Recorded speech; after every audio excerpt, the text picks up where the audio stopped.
GR IAS Academy.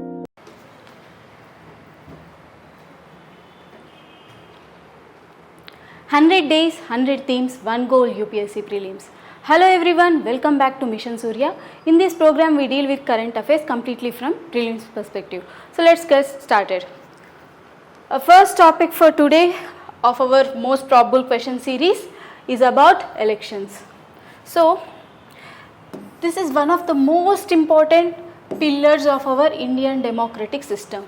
We know our India is world's largest democracy. So we do conduct elections for representing our leaders.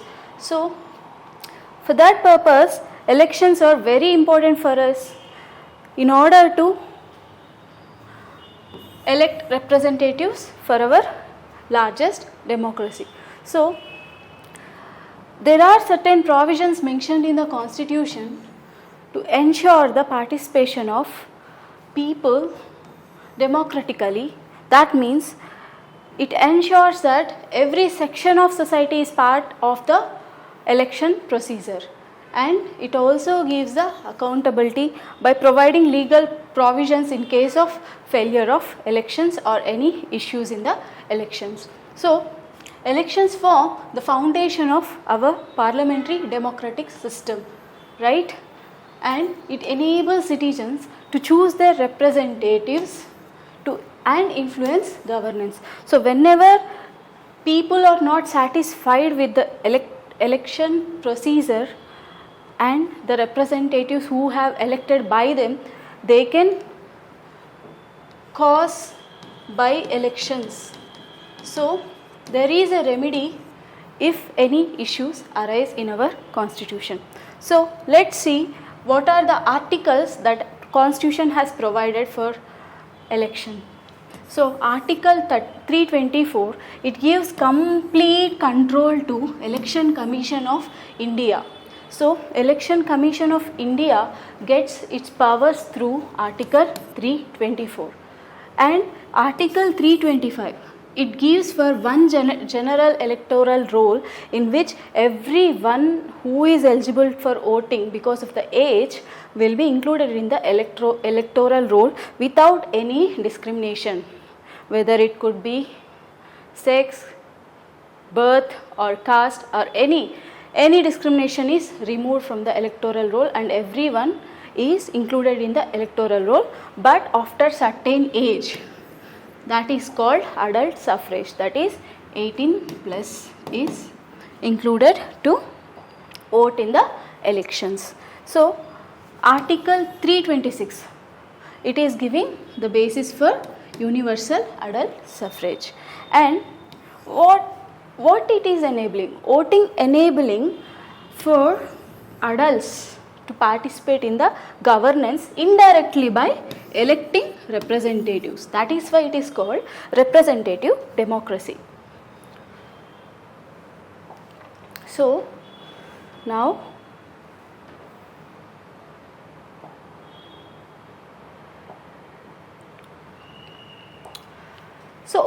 we understood that Election Commission of India gets its powers from article 324 mentioned in the Constitution. Fine. So what it is? It is an independent constitutional body which is responsible for elections and ensuring the integrity of the constitution and election process. So the composition consists of CJ, Chief Election Commissioner, CEC, and 2 election commissioners. So this is the composition of election commission. Okay. So fine. It conducts elections. For which positions it conducts election? It conducts elections to parliament position, state legislature, president and vice president. So what are its function? Its main function is to conduct entire election process and to make sure that there are no issues in the election and transparency is maintained.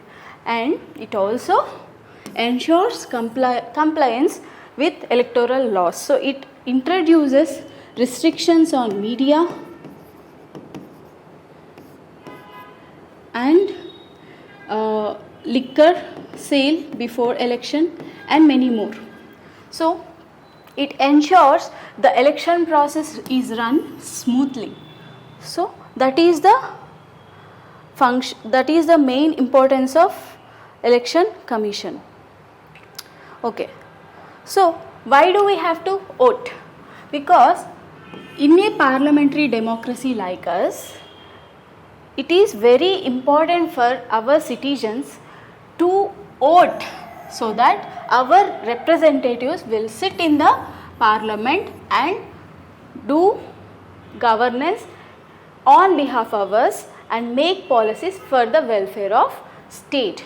And it also enables our constitutional right, which is guaranteed under Article 326. So it also provides accountability. So if we vote, they know they also have that the power of removing any representative from the government. So this ensures our political representatives that people have the power to remove them as well. So they will have the accountability of taking right decisions for the welfare of state. Next, it encourages us to participate in the form of government. You know, there is Gram Sabha, right? So Gram Sabha allows you to participate in the decisions that are taken for your local governments. So there are many ways that we can participate in the functioning of the government. In that, election is the main function, main process where we will participate in the election process. And okay, fine. Who will vote? Who will vote for elections? So the people who are present in the electoral roll. Electoral roll is a list wherein eligible people are presented in a list as voters. So it doesn't involve any discrimination. So electoral roll consists of people who are eligible to vote, and it is very essential to conduct elections. And for every constituency, a separate electoral roll is prepared, which include eligible voters, that is 18 plus age people. Okay, and they will be updated regularly and revisions also will be done. Whoever will be moving to some other place, they will be given the right to vote in that another constituency where they live. And this ensures that everyone who is eligible to vote can participate in the election, and any exclusion or duplication is prevented. That's how consistency in electoral roll is maintained through continuous updates and revisions. Okay, fine. Who is eligible to vote? Right? We already told that it has universal adult suffrage. Fine.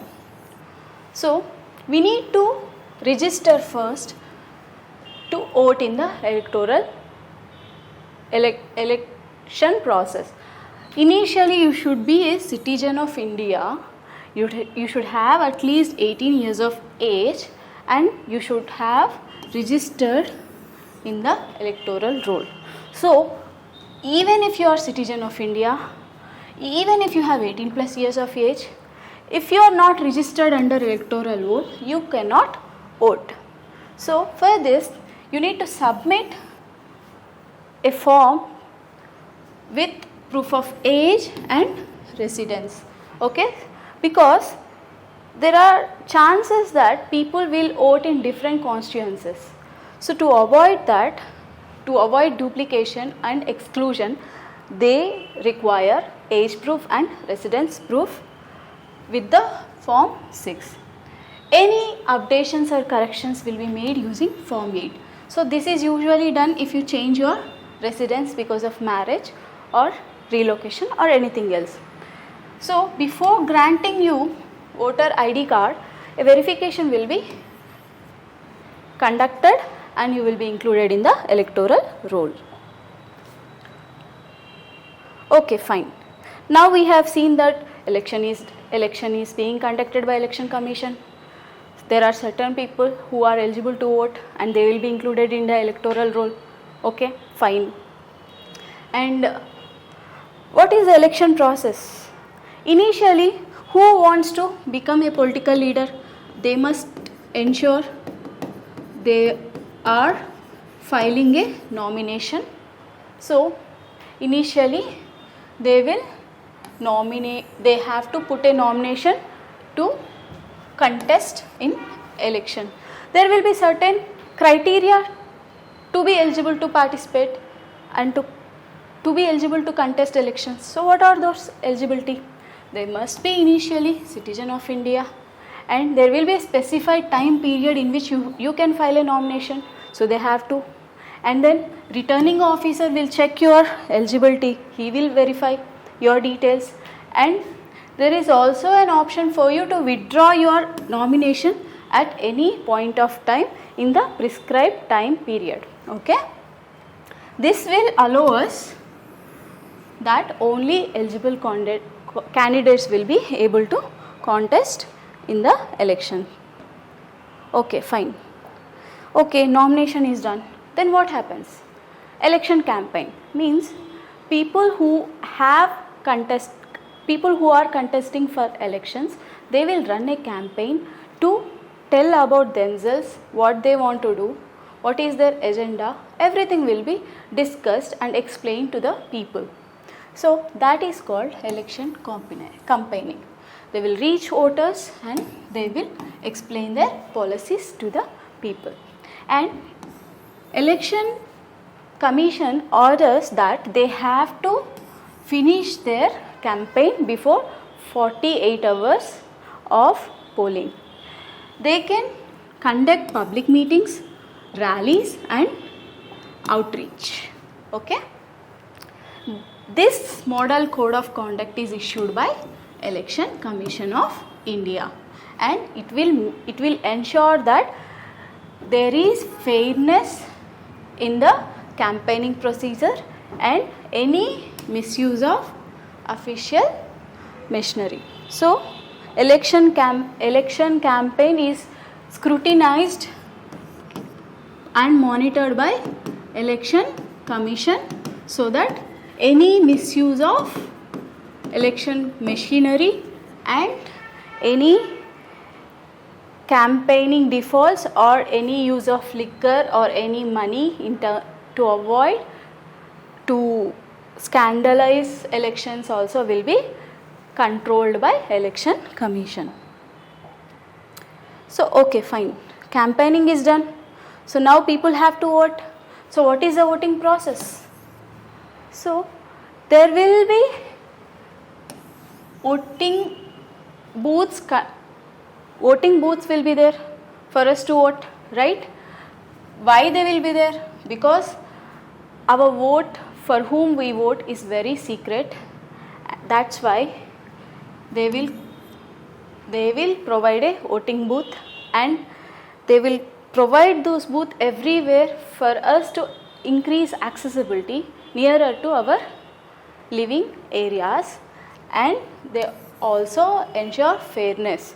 Okay, EVMs will be available in voting booths for us to record votes, and people who cannot reach to booths will be provided postal ballots, especially for service voters and officials.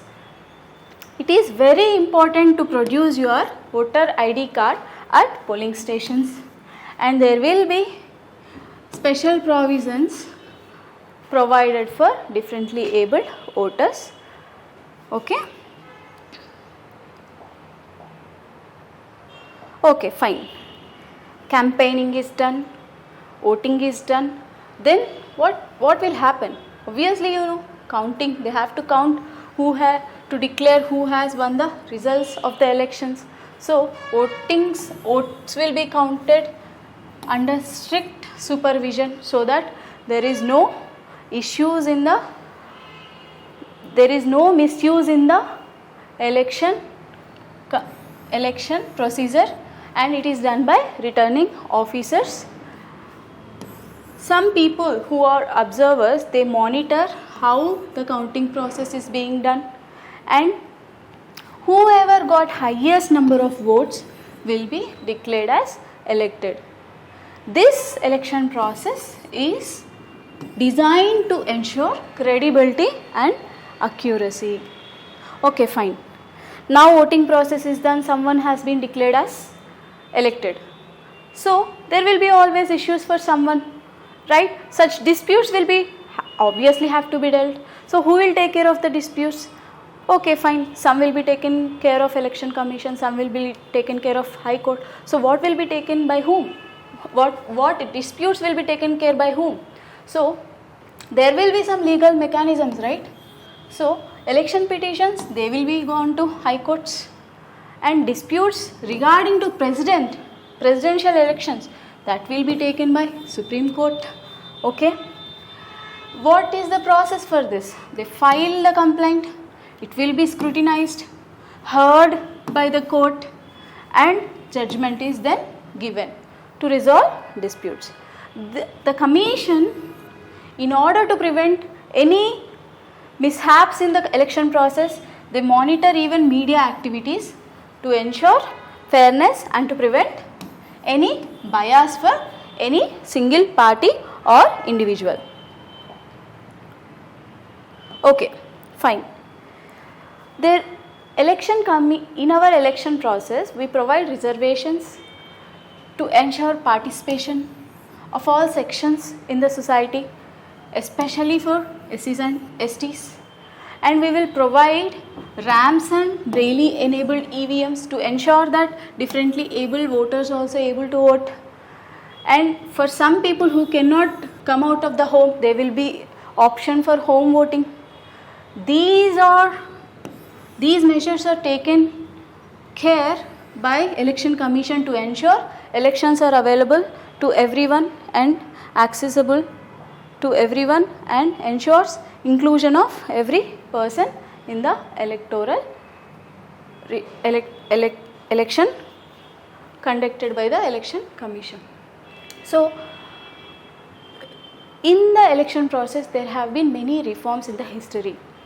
So let's see what are the reforms done until now. So before 1996, the age was not 18 years.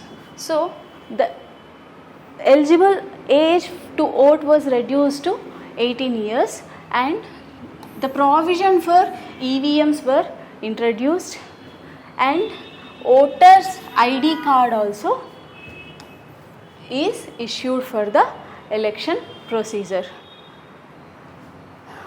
Reforms also banned the liquor sales before polling, and there were time limits for by-elections. Okay, and there were restrictions on arms regarding election time near polling stations, and there was a constraint in the campaign period. So before 48 hours before polling, the campaign has to end. So after 1996, what they did, they included postal ballot provisions, introduction to proxy voting for service voters, changes in Rajya Sabha election procedures, provision of electoral rolls to candidates. So there were many electoral reforms. So from 2010, they have given voting rights to overseas citizens, online voter registrations, introduction of nota, none of the above. So if you don't like anyone who are contesting elections, you can give nota. Anyway, you know that even though nota has highest votes, after that whoever is having highest votes, he will be declared as elected. We are just waiting. If 50% votes comes for nota, then what will be the decision? What do you think the decision should be if 50% votes are polled for nota? Okay. So we are using VVPAT for election procedure along with EVM machines. So VVPAT ensures that our vote has gone to the intended contestant, and in EVMs we are including the photos of the contestant and voter ID with Aadhaar. We are linking voter ID with Aadhaar to ensure duplication and exclusion. Okay. So what do we conclude the topic? So elections are very important for the participation of people in our large democratic government through a structured framework which is constitutional and institutional framework. This includes registration, candidate registration, nomination, campaigning, voting, counting and dispute resolution, reflecting the functioning of our largest democracy in the world. So you can find this table in the notes, for which the link has been provided in our description. So please go to the notes and see this, and please have a quick glance of this table where everything is provided for your reference.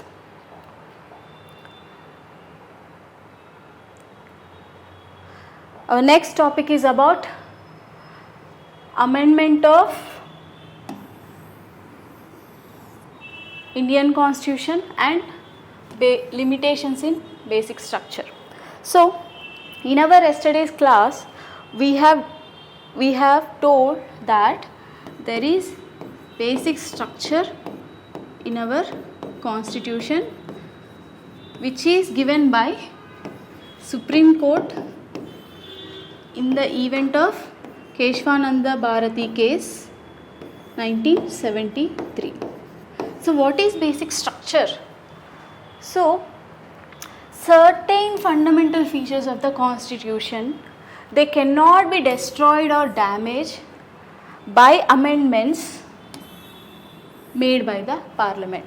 So this acts as a limitation power on the amending power of parliament and ensures that the identity of the constitution is not destroyed. Okay. This doctrine is not explicitly mentioned in the constitution, and that's why I told you Supreme Court has interpreted this and given in the KBC case. It is not mentioned anywhere in the constitution. It is an interpretation of Supreme Court, and you have to remember Supreme Court is the highest interpreter of the constitution. Okay. So how come it so this doctrine is evolved in the Keshwananda Bharati case in 1973, and it also held that under Article 368 Parliament can amend any part of the constitution, and it is not supposed to alter or destroy the basic structure of the Indian constitution. So the amendability power of the parliament is limited. It's not absolute. It is limited by the basic structure of the constitution which is given by the Supreme Court in the Keshwananda Bharati case of 1973. So there are few judgments which has led to the Supreme Court to give that amending power of the parliament is limited and by the basic structure of constitution. So the first case, that is Shankari Prasad case in 1951, Supreme Court held that power to amend fundamental rights will be there for parliament. In the Golaknath case in 1961, it said that Parliament is not having power to amend the fundamental rights, which has been corrected by 24th Constitutional Amendment by Parliament. Then what happened? In the KBC case, Supreme Court held that 24th Constitutional Amendment is not completely acceptable because Parliament cannot alter the basic structure of the Indian Constitution. So, in the KBC case, Supreme Court has brought basic structure and it emphasized the nature of the amending power, that it is limited, and it also gave that there is very fine balance between fundamental rights and DPSP which has to be maintained. And in the next case, in 1981 Vaman Rao case, it said that 9th schedule laws are subjected to judicial review. So, from all these developments, we can come to the conclusion that basic structure is very important, and this ensures that Parliament is not misusing its power by using the amendments, because Supreme Court held that some features of Constitution come under basic structure which cannot be altered or destroyed to maintain the core identity of the Constitution.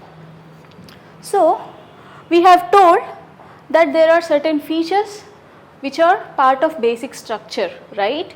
So, what elements come under basic structure and what cannot be amended by the Parliament or destroyed by the Parliament? Let's see them.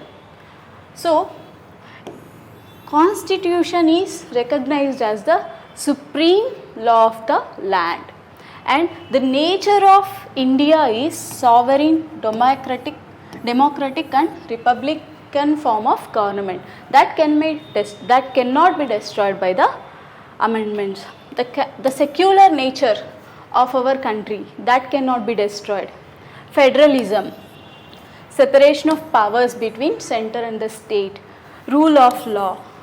Judicial review is in itself is the part of basic structure. If you just now we have told that the laws under 9th schedule also come under judicial review. So, to avoid Parliament to remove judicial review,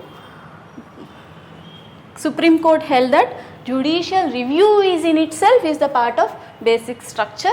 So, you cannot remove the judicial review. Okay. And then independence of judiciary, election fairness, parliamentary system, unity and integrity of the nation, and balance between fundamental rights and DPSP. Here you need to remember fundamental rights are justiciable and directive principles of state policy DPSP are not, but yet these are important and fundamental for the governance of the country. So, it is very important for the representatives to make policies keeping in mind DPSP. Okay. So, what is the importance of the doctrine? We have given that this provides the core identity of the Constitution, right? What is the important?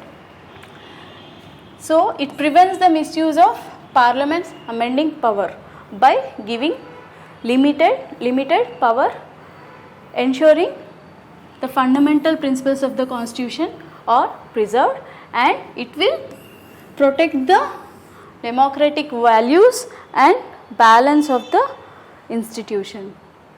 So, what do we have to remember for our exam here?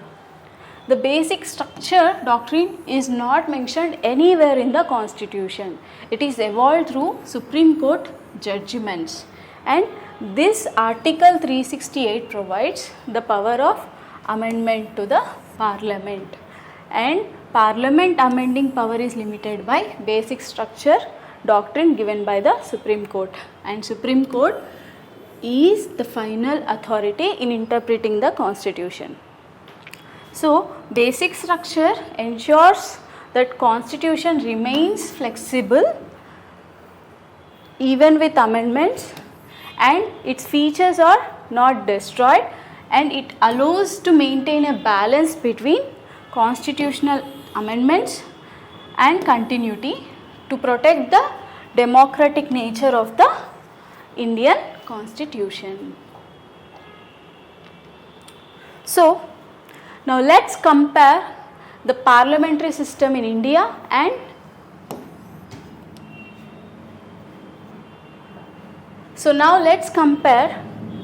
the parliamentary system of India and British parliamentary system.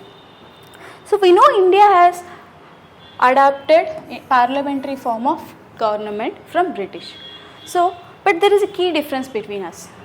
We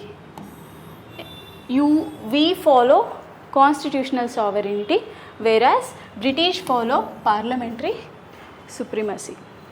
So that means Parliament of the Britain can do anything except to make a man and to make a man to a woman and woman to a man, which is given by D. Law. Means if anything British Parliament says, whatever Britain Parliament says, it is right. So at one point of time it can say 2 plus 2 is 5 also, it will be right. So that much power British Parliament has. But whereas in India there are limitations, like Constitution is the supreme law of the land, which ensures our Parliament is not misusing its power. So our Parliament is having conditions to make laws and to governance. So now let's discuss one of the most famous amendment in our Indian Constitution, which is also called as mini constitution, that is 42nd Constitutional Amendment. So it has brought in 1976 during the emergency era, which came into the force in 3rd January 1977. So there are few changes, there are many changes in this amendment. So let's see few of them. It changed a part of preamble by adding the words socialist, secular, integrity. But even though the words were added here, our India by nature is already secular, already socialistic state, right? And already maintains integrity of the nation. And this introduced one whole section called fundamental duties under 4A. Okay. And next amendment is done in part of judiciary. It reduced the powers of high courts and supreme courts, and it has curtailed the judicial review power of the courts. So it also brought some changes in DPSP.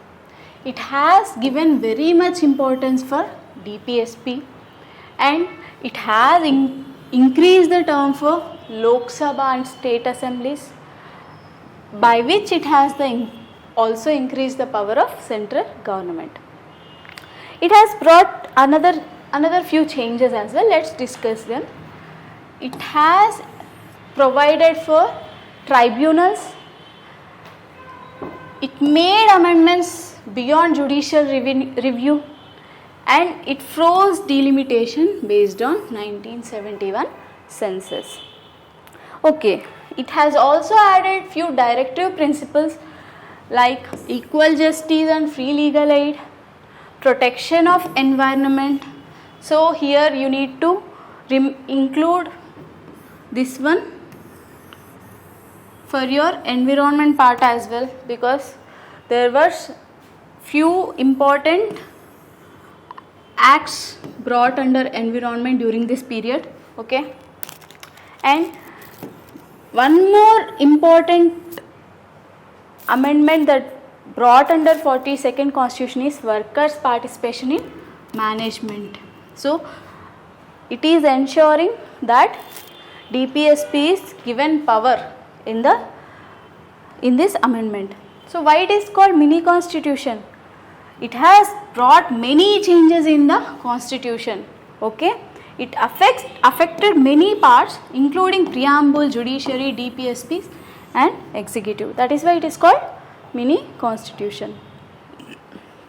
So that's all for today. For complete notes, please visit our website using the link given in the description below. For more videos, please visit our YouTube channel and subscribe it. And for past videos, please check the playlist. For your preparation on UPSC Prelims and Mains exams, please follow us on Instagram channels and Telegram channels using the links given in the description box below. Thank you.